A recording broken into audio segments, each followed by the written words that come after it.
अच्छे भी थे और बेहद भयानक भी। दुनिया में एक नया कॉन्सेप्ट आ चुका था, घर। इस ग्रह पर एक खास जगह जहां पर आप और आपके पूर्वज पैदा हुए और रहे। और फिर लगभग 20 कॉस्मिक सेकेंड्स या लगभग 7000 BCE पहले तक वो बस्तियां और बड़ी होती गईं।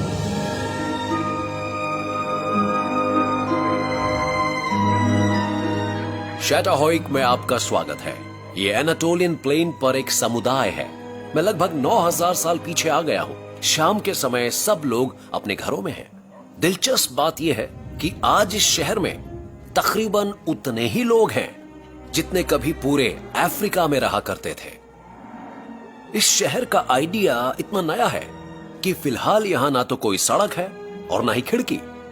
तो अपने अपार्टमेंट में जाने का सिर्फ एक तरीका है, आपको छत पर चलकर उसमें बने होल में से नीचे उतरना होगा। पर सड़कों और खिड़कियों के अलावा शैटाहोइक में एक और बेहद अहम चीज नहीं है। यहां पर कोई महल नहीं है। इंसानी समाज पर कृषि की शुरुआत का सबसे बुरा असर पड़ना अभी बाकी था। यहां पर कुछ लोग बहुत लोगों पर हुक्म नहीं चलाते थे। यहां पर 1% लोग अमीर और बाकी सब गरीब नहीं हुआ करते थे। यहां पर रहने वाली औरतों, मर्दों और बच्चों के फोरेंसिक एनालिसिस से पता चला है कि वो सब एक तरह का खाना खाते थे। उनमें अब भी पुराने जमाने वाला बांट कर खाने का गुण था। शैटाहोइक समानतावादी था। सबसे कमजोर वही खाना खाता था जो सबसे ताकतवर खाता था, और सब एक तरह के घर में रहा करते थे। एक तरह के एक जैसे घर। चलिए दिखाता हूं।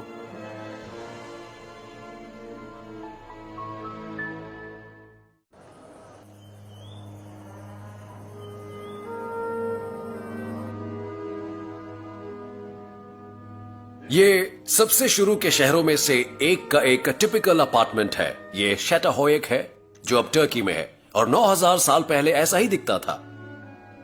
ये काफी हद तक हमारे जैसे ही थे। ये वोल्केनिक ग्लास का एक टुकड़ा है जिसे ऑब्सीडियन कहते हैं। आईना हो तो ऐसा हो। काश हमें कोई तरीका मिल जाता जो यहां होने वाली सब चीजों को रिफ्लेक्ट कर पाता। इस अपार्टमेंट में 7 से 10 लोगों का एक बड़ा सा परिवार रहता था। हर अपार्टमेंट का फ्लोर प्लान एक जैसा था। बेडरूम, लिविंग रूम, किचन, सामान रखने के लिए जगह। शैटाहोइक के लोगों को चीजों को सजाने का बहुत शौक था। अपार्टमेंट्स में बहुत से दांत और हड्डियां और जानवरों की खालें देखने को मिलती थीं। ओकर, जिसे हमारे पूर्वजों ने लगभग 1 लाख साल पहले अफ्रीका में ढूंढा था, वो अब शैटाहोइक के इंटीरियर डेकोरेटर्स की पहली पसंद बन चुका था। पर लाल ओकर का अभी एक और चीज के लिए इस्तेमाल होने वाला था। उन्होंने इससे एक बिल्कुल नई आर्ट फॉर्म को तैयार किया, नक्शा। इंसान ने पहली बार एक 2 डायमेंशनल रिप्रेजेंटेशन के जरिए यह बताने की कोशिश की कि स्पेस और टाइम में वो कहां है। तो मेरा घर यहां पर है। इस ज्वालामुखी के हिसाब से और कुछ लकीरों की मदद से इस कलाकार ने 9000 साल पुराना संदेश भेजा है। मैं यहां पर था जब यह ज्वालामुखी फटा था।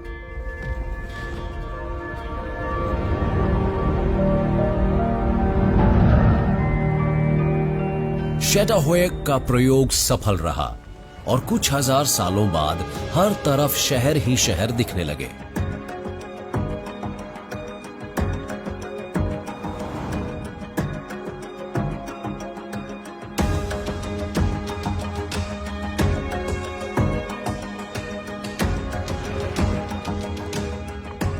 जब अलग अलग तरह के लोग एक जगह पर इकट्ठा होते हैं तो विचारों का आदान प्रदान होता है और नई संभावनाएं सामने आती हैं। एक शहर एक दिमाग की तरह होता है जिसमें नए विचार उभरते और निखरते रहते हैं। यहां एम्स्टरडैम शहर में 17वीं शताब्दी में पुरानी और नई दुनियाओं के नागरिक इस तरह घुले मिले कि नए विचारों का एक सैलाब सा आ गया। इस वजह से विज्ञान और कला का एक सुनहरा युग शुरू हुआ। इटली में जियोर्डानो ब्रूनो ने ऐलान किया कि कुछ और दुनियाएं भी हैं। उसके लिए उन्हें बहुत सी यातनाएं दी गई। पर सिर्फ 50 साल बाद हॉलैंड में एस्ट्रोनॉमर क्रिश्चियन हॉयगिंस, जिन्होंने बिल्कुल वही बात कही, उन्हें बहुत इज्जत बख्शी गई। उस जमाने में लाइट की बहुत अहमियत थी। लाइट ने इंसान की सोच को नए पंख दिए। लाइट उन जगहों को सामने ले आई जो अब तक छिपी हुई थीं। लाइट को उस वक्त की पेंटिंग्स में भी देखा जा सकता है, खास तौर पर वर्मियर की पेंटिंग्स में। और लाइट में वैज्ञानिकों ने खास दिलचस्पी दिखाई। कपड़े के व्यापारियों की कई पीढ़ियों ने स्टिच्ड फैब्रिक्स के थ्रेड काउंट की जांच करने के लिए एक लेंस इस्तेमाल किया था। उस वक्त के एम्स्टरडैम में ऐसे 3 आदमी थे जो लाइट से इतने प्रभावित थे कि वो एक पुराने डिवाइस को बिल्कुल नए तरीके से इस्तेमाल करने लगे। उन्होंने कपड़े के व्यापारियों के लेंस से उन चीजों को देखा जिनको पास से देखने के बारे में पहले किसी ने नहीं सोचा था। ये बात नई दुनियाओं को ढूंढने और समझने की एक खिड़की बन गई। एंटनी वॉन लीवनहुक एक सिंगल लेंस से एक बूंद पानी में मौजूद हजारों माइक्रोकॉस्म को सामने लाए।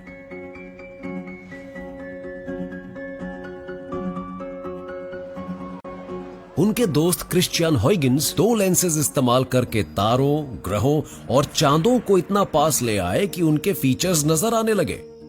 हॉयगिंस ये देखने वाले पहले इंसान थे कि सैटर्न के रिंग्स उससे दूर होते हैं और वो असल में क्या होते हैं। साथ ही उन्होंने सैटर्न के सबसे बड़े चांद टाइटन को भी ढूंढा।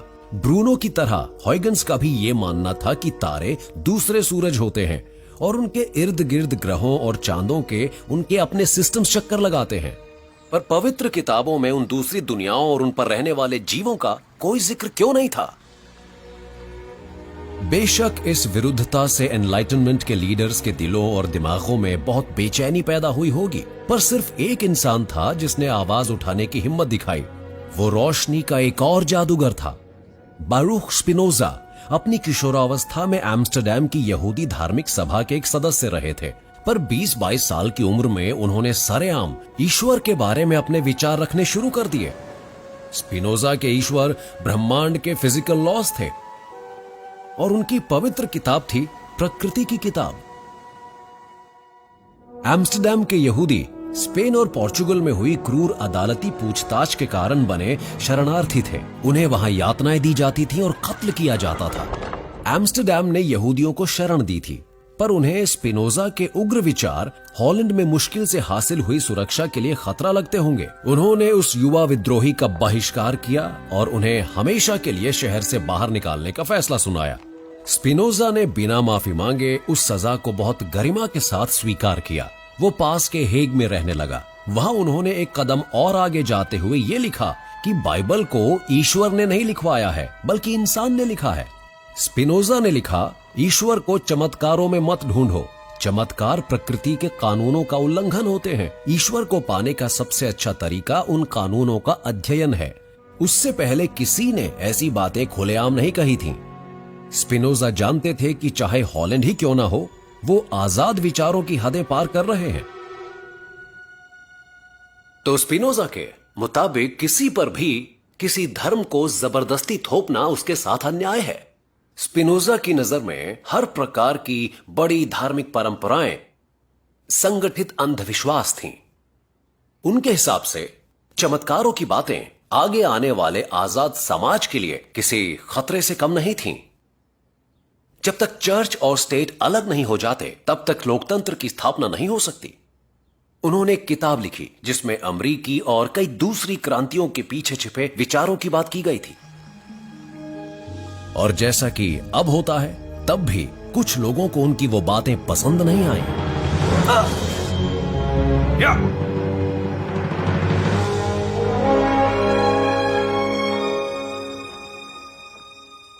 स्पिनोजा ने ईश्वर से जुड़े अपने विचारों के बारे में लिखना और बोलना जारी रखा और वो बैज ऑफ ऑनर के तौर पर हमेशा एक स्लैश्ड केप पहनते थे। उनकी मृत्यु 44 साल की उम्र में हो गई। शायद कई साल तक उस धूल में सांस लेने की वजह से जो माइक्रोस्कोप्स और टेलीस्कोप्स के लिए लेंसेज को ग्राइंड करते समय उठती थी। 250 साल बाद रोशनी के एक और दीवाने शख्स ने उस साधारण से कमरे में कदम रखा जिसे स्पिनोजा की बेहद असरदार फिलॉसफी का साक्षी मानकर संजो कर रखा गया था। नया लॉ ऑफ नेचर ढूंढने